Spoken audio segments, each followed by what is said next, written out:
Assalamualaikum warahmatullahi wabarakatuh. Perkenalkan, nama saya Muhammad Yusuf, SPDI. Saya adalah pengajar mata pelajaran Pendidikan Agama Islam dan Hulu Pekerti di Sekolah SMK Negeri 3 Takalar, Kecamatan Sanrebone, Kabupaten Takalar, Provinsi Sulawesi Selatan. Saya adalah mahasiswa PBG dalam jabatan Angkatan ketiga tahun 2022 dari LPTK UIN Dato Karama Palu. Pada hari ini, Kamis 12 Januari tahun 2023, saya akan melaksanakan praktek pembelajaran di kelas 12 pemasaran dengan materi indahnya membangun mahligai rumah tangga. Untuk lebih jelasnya, berikut video praktek pembelajaran yang akan saya laksanakan. Mohon masukan dan sarannya. Wassalamualaikum warahmatullahi wabarakatuh.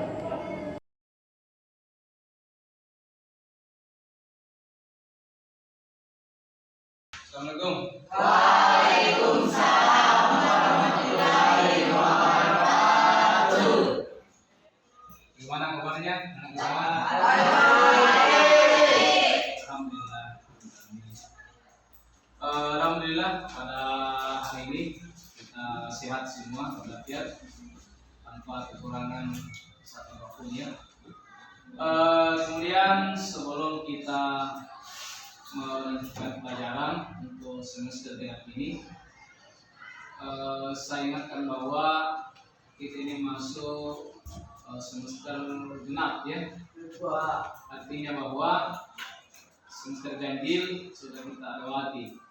Artinya sebentar lagi setelah semester genap kita masuk di ujian nasional. Jadi tidak lama lagi kita sudah mau selesai di sekolah ini ya. Untuk sebelumnya kita melanjutkan pelajaran, terlebih dahulu saya akan mengabsen dulu untuk mencek kehadiran ya. Siapa yang tidak hadir, yang sakit, dan yang tidak bisa mengikuti pelajaran pada hari ini. Saya absen dulu. Bagaimana kabarnya? Tidak hadir? Ada kabar? Ada kabar, Pak. Febrianti? Fitriani? Hadir, Pak. Kardianti? Hadir, Pak. Hijrawati? Ada, Pak. Jumayanti? Hadir, Pak. Muhammad Akbar? Bolos. Ya, sebelum kita sebelum kita mulai pelajaran, bisa disiapkan dulu dan baca doa belajar. Siap. Beri salam. Assalamualaikum warahmatullahi wabarakatuh. Waalaikumsalam. Sebelum kita belajar, maka kita berdoa. Doa dimulai.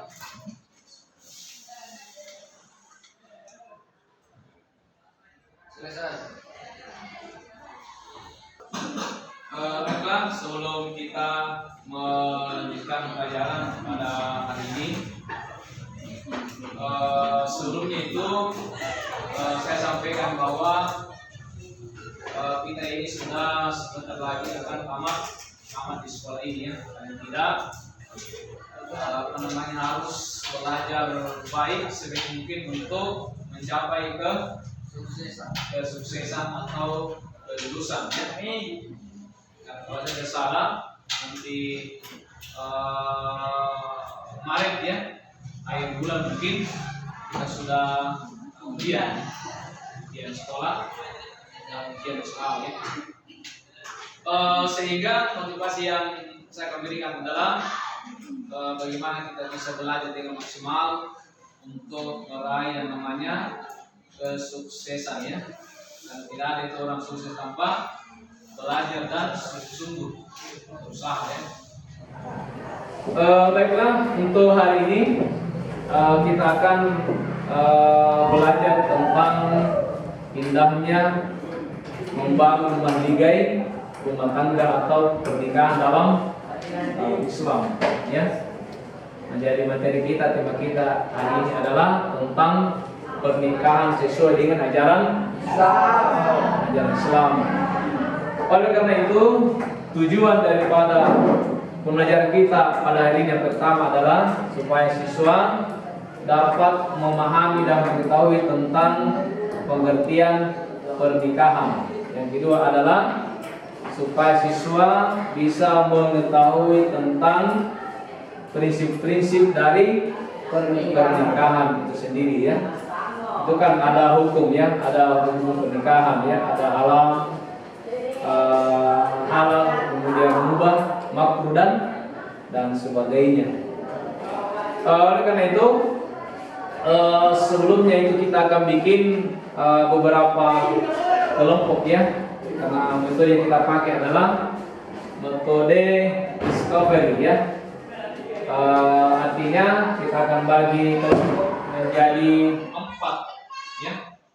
Jadi tiap kelompok itu harus ada semacam ketuanya ya, atau narasumber yang akan mewakili untuk mempresentasikan hasil daripada diskusinya sebentar. Seperti ya. Silakan dibagi dulu kelompoknya. Saya sampaikan bahwa materi kita pada hari ini adalah tentang pernikahan dalam Islam ya. Kenapa? Karena ini yang agak mungkin juga kita bahas tentang pernikahan. Kenapa? Karena realitas sekarang itu banyak yang namanya pernikahan dini ya. Artinya adalah dia nikah kawin belum cukup umur atau usianya. Sesuai dengan aturan pemerintah sekarang ya, orang nikah kawin itu harus minimal umur 19 tahun. Itu aturan baru.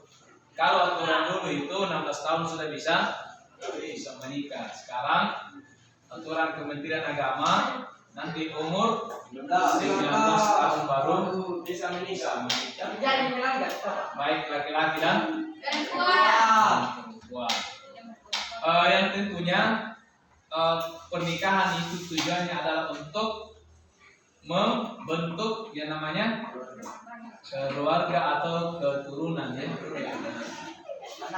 Menjadi keluarga sakinah mawaddah warahmah. Itu kan ada aturannya ya. Islam itu ada pengaturan.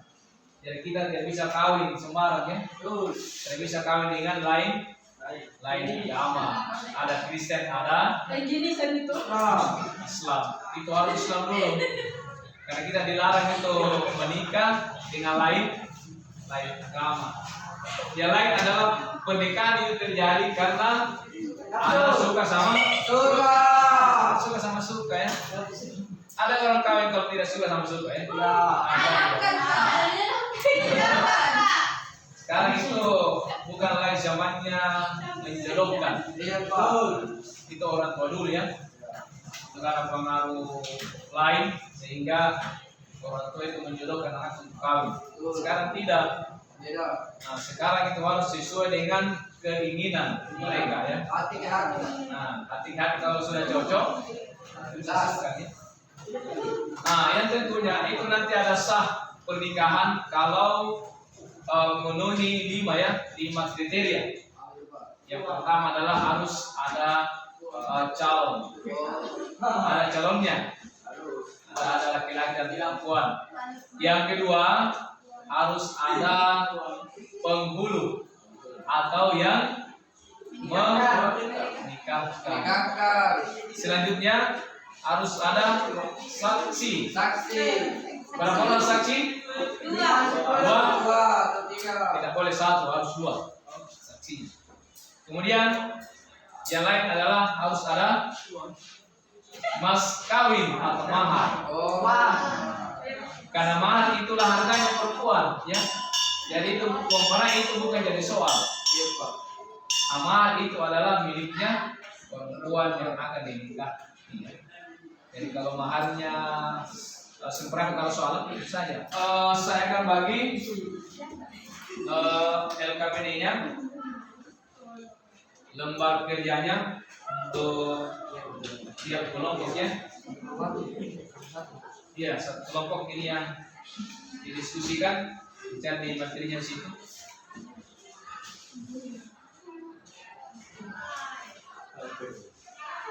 Nanti sebentar di presentasikan 1, 2, 3, 4 ya. Jadi kelompok 1, kelompok 2, kelompok 3 dan kelompok 4 ya.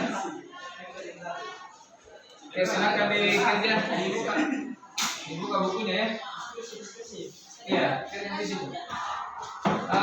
Dikerja di situ saja di belakangnya. Ada di sini materinya di halaman 1, 2, 3 sub A ya. Ada itu bagian A-nya. Itu menganalisis dan mengevaluasi ketentuan pernikahan dalam Islam. Nah, itu materinya ya. Menganalisis dan mengevaluasi ketentuan pernikahan dalam Islam. Ya. Itu ada Quran surah An-Nahl ayat 72 ya.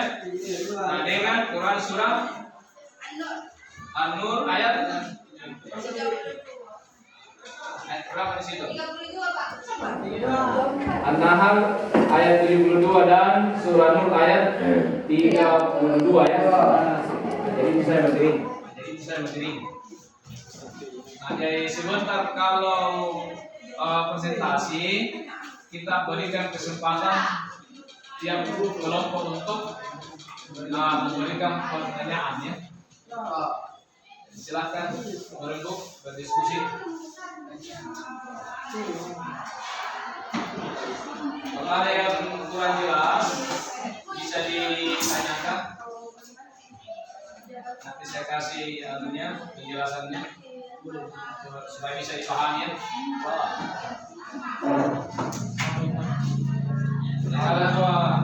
Ada 3 poin di situ ya di LKPD.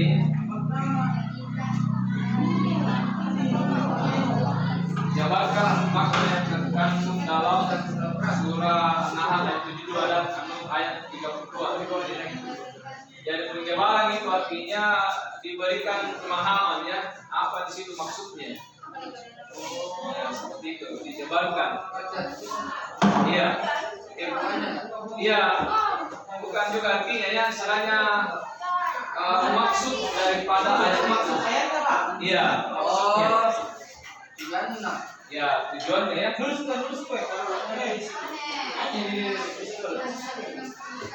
Tujuannya di situ.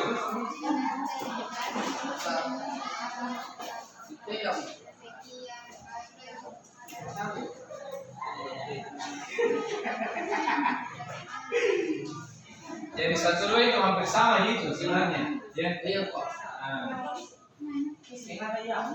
Jabarkan. Jadi biar satu soal saja di situ ya, digabung saja.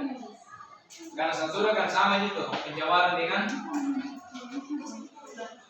apa di situ.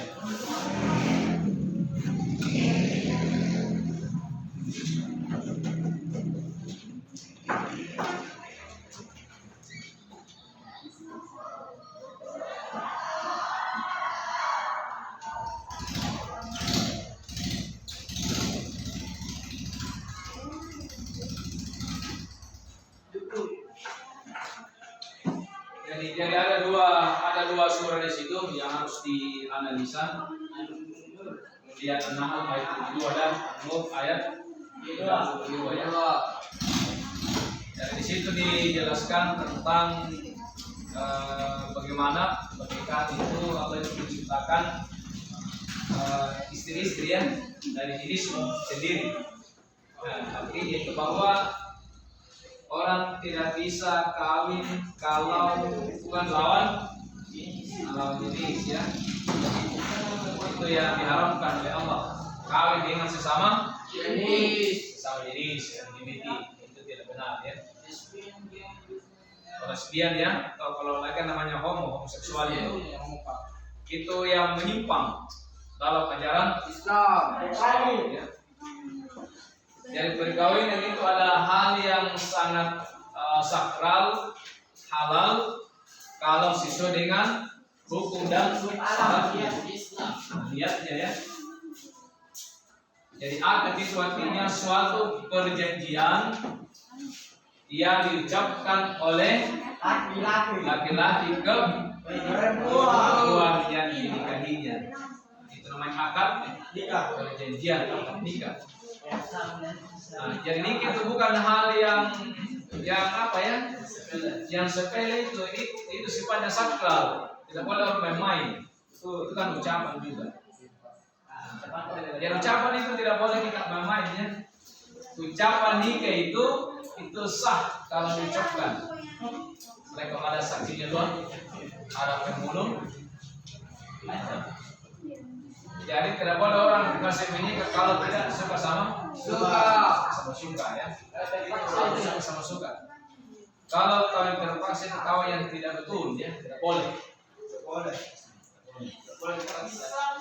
Kan di situ kan ada beberapa itu hukumnya, ada wajib, ada halal, ada haram, ada makruh. Kalau haram itu kalau kita menikah dan niatnya hanya untuk nafsu sudah menyakiti ya, tidak boleh. Kan tujuan nikah itu adalah untuk ibadah, untuk membentuk satu keluarga, untuk keturunan. Jadi silakan kerja ada yang kurang jelas bisa ditanyakan. Jadi sebentar orang bisa naik nanti bersihkan. Situ ya, kita tadi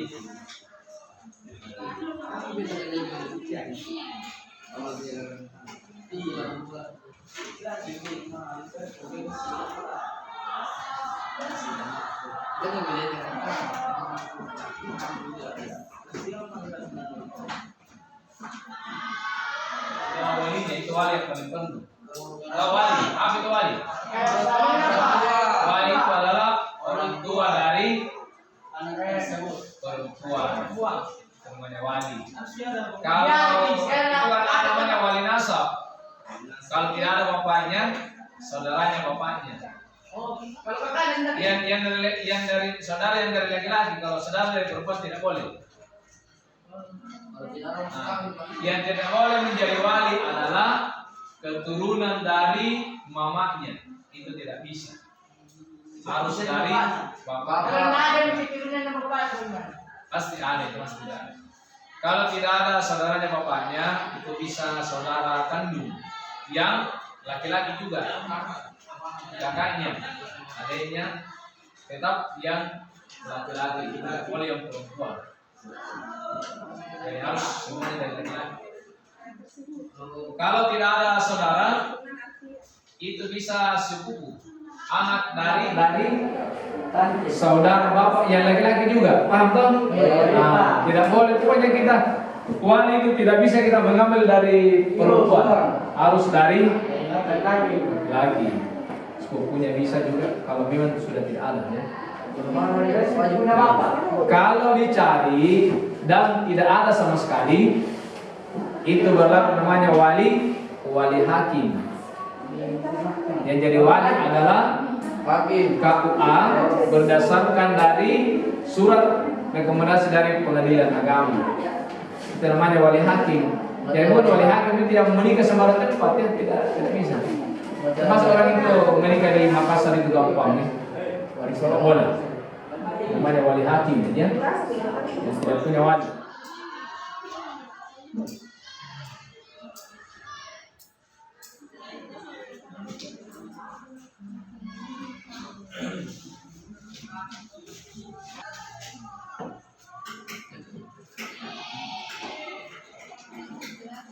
Dan mencari ayat, dan sendiri saja maksud Al-Quran surah sekian. Iya, maksudnya itu. Maksud daripada ayat itu. Ayat apa? Iya, maksudnya. Tujuannya. Ya, tujuannya ya. Nulis gue. Kalau ada ini. Tujuan dan untuk ayat ini.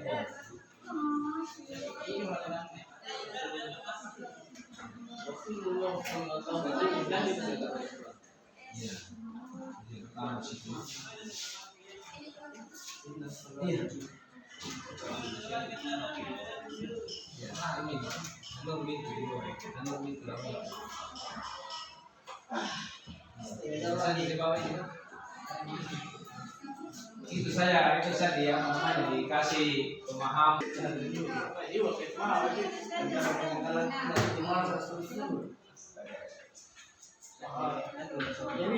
Ya, masih sekarang, masih sekarang.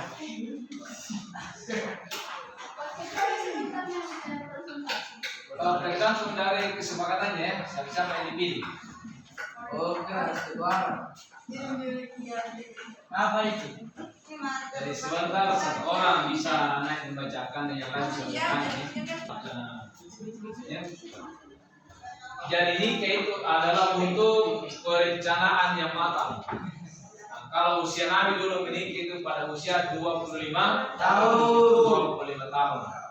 Kemudian istri pertamanya bernama Siti Khadijah usia 40 tahun. Gimana? Sudah?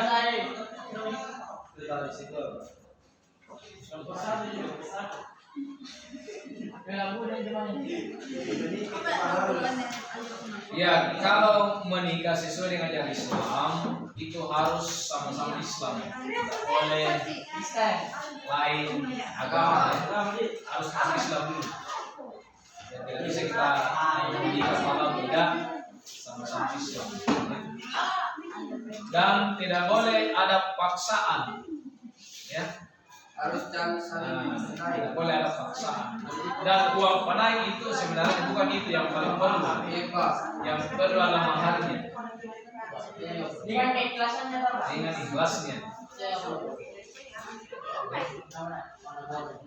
Jadi sementara itu harus ada yang bertanya ya. Satu orang seorang. Kegiatan ini.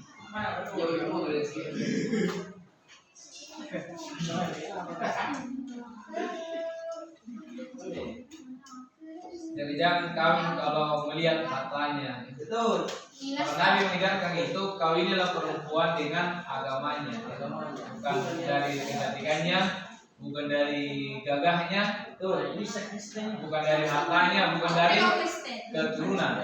Tapi kata Nabi kawin dengan agamanya atau akidahnya. Karena kalau tampang wajah itu kan akan hilang dimakan oleh usia ya. Betul. Bagaimana sudah? Sudah ya. Nah. Sekarang kita kasih kesempatan kelompok satu untuk mempresentasikan hasil diskusinya. Silakan kelompok satu. Jangan menghadap ke papan tulis. Salam dulu. Assalamualaikum warahmatullahi wabarakatuh. Waalaikumsalam warahmatullahi wabarakatuh. Saya perwakilan dari kelompok 1 ingin mempresentasikan hasil kerja kelompok kami, yaitu jabarkanlah makna yang terkandung dalam Quran surah An-Nahl surat 16 ayat 72 dan An-Nur surat 24 ayat 32. Dalam surah An-Nahl ayat 72, Islam sangat menganjurkan pernikahan. Dengan pernikahan manusia akan berkembang hingga kehidupan umat manusia dapat dilestarikan. Tanpa pernikahan, generasi akan tidak berarti. Sedangkan dalam Quran surat An-Nur ayat 32, ayat tersebut memuat rangsangan bagi orang yang merasa belum sanggup agar tidak khawatir karena belum cukup biaya, karena dengan pernikahan yang benar dan ikhlas, Allah Subhanahu wa Ta'ala akan melapangkan rezeki baik dan halal untuk kehidupan berumah tangga. Sekian dari saya. Apakah dari kelompok lain memberikan pertanyaan? Mana yang Buatlah kesimpulan makna yang terkandung dalam Quran surah An-Nahl 16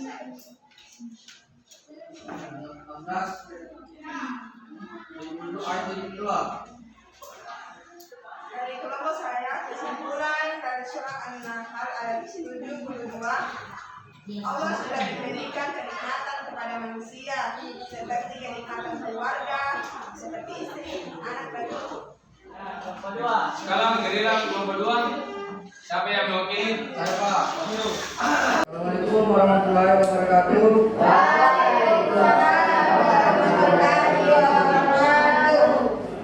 Saya perwakilan dari kelompok 2 ingin mempresentasikan hasil diskusi kami. Yang 1, jabarkanlah makna yang terkandung dalam Quran surah An-Nahl ayat 72 dan An-Nur ayat 32. 1. Islam sangat mengajukan pernikahan karena dengan pernikahan manusia akan berkembang sehingga kehidupan umat manusia dapat dilestarikan. Tanpa pernikahan, generasi akan berhenti, kehidupan manusia akan terputus, dunia pun akan sepi dan tidak berarti. Karena itu Allah Subhanahu wa taala mensyariatkan pernikahan sebagaimana difirmankan dalam Quran surah An-Nahl ayat 72.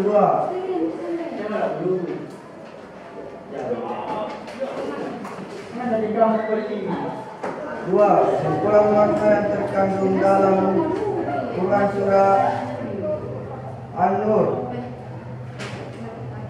ayat tersebut menguatkan rangsangan bagi orang yang merasa belum sanggup agar tidak khawatir karena belum cukup biaya, karena dengan pernikahan yang benar dan ikhlas Allah Subhanahu wa taala akan melapangkan rezeki yang baik dan halal untuk hidup berumah tangga sebagaimana dijanjikan Allah Subhanahu wa taala dalam firman-Nya. Rasulullah sallallahu alaihi wasallam juga banyak menganjurkan kepada para remaja yang sudah mampu untuk segera menikah agar kondisi jiwanya lebih sehat. Seperti dalam hadis berikut, Quran surah An-Nur ayat 32.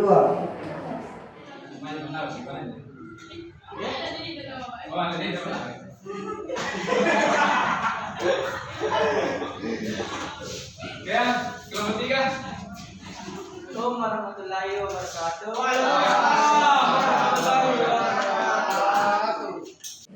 Yaitu jabarkanlah makna yang terkandung dalam surah An-Nahl ayat 72 dan An-Nur ayat 32.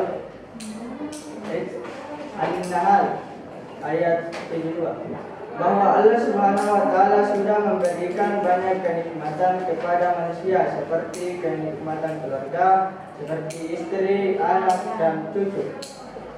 Sedangkan surah An-Nur ayat 32 melainkan sebagai pembebas bagi para budak dan hamba sahaya, anjuran untuk lebih menghargai orang-orang yang tidak mampu, serta anjuran menikah bagi yang telah mampu.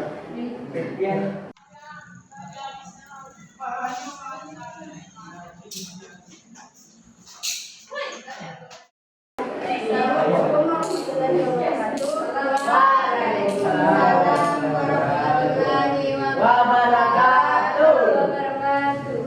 Saya di sini saya perwakilan dari kelompok 4 ingin mempresentasikan tentang penjabaran makna yang terkandung dalam Quran surat An-Nahl surat 16 ayat 72 dan An-Nur surat 24 ayat 32. Quran surat An-Nahl ayat 72 melahirkan keturunan yang mulia, termasuk tujuan dan pernikahan. Dalam Quran surat An-Nahl ayat 72 disebutkan bahwa pernikahan manusia merupakan fitrah yang berpasang-pasangan untuk tujuan melahirkan keturunan yang baik-baik. Yang kedua, surat An-Nur ayat 32, melainkan sebagai pembebas bagi para budak dan hamba sahaya. Anjuran untuk lebih menghargai orang-orang yang tidak mampu, serta anjuran menikah bagi yang telah mampu. Sekian dari saya. Assalamualaikum warahmatullahi wabarakatuh. Waalaikumsalam warahmatullahi wabarakatuh. Gimana yang lain? Ada bisa ditanggapi? Yang lain dulu. Nah. Buatlah kesimpulan dari yang termaktub pada surat An-Nahl ayat 17.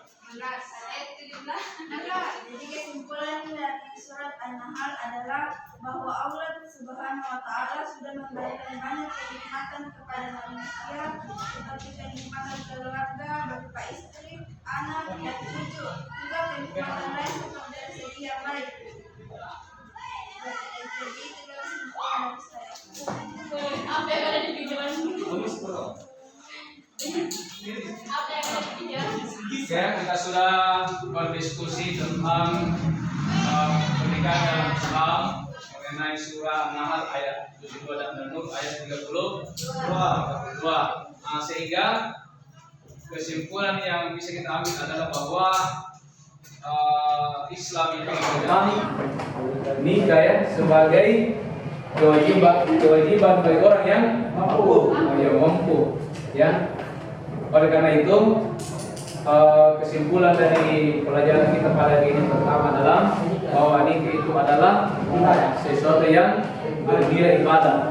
Kata Nabi, siapa yang tidak mau menikah maka dia bisa dikatakan bukan termasuk dalam golongan umatku ya. Jadi siapa yang sudah matang untuk menikah harus menikah. Cari pasangan yang baik, yang bagus akhlaknya. Baiklah untuk anak semua, sebelum kita pulang, saya akan membagi LKPD Mandiri untuk dibagikan untuk dikerjakan di rumah sebagai evaluasi mandiri tentang materi yang sudah kita pelajari baru-baru ini.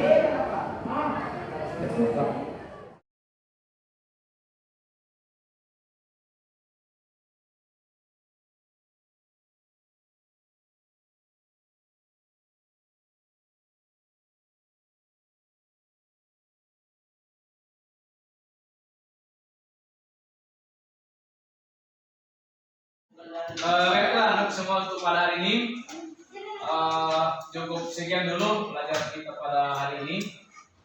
Yang terakhir adalah harus kita memperbaiki akhlak ya, terutama untuk orang lain, teman semua ya, keluarga.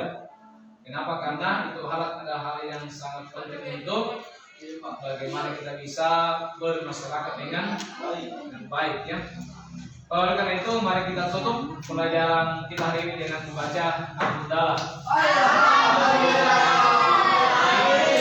Wassalamualaikum warahmatullahi wabarakatuh. Siap. Beri salam. Assalamualaikum warahmatullahi wabarakatuh. Waalaikumsalam. Sebelum kita pulang, mari kita berdoa. Berdoa dimulai.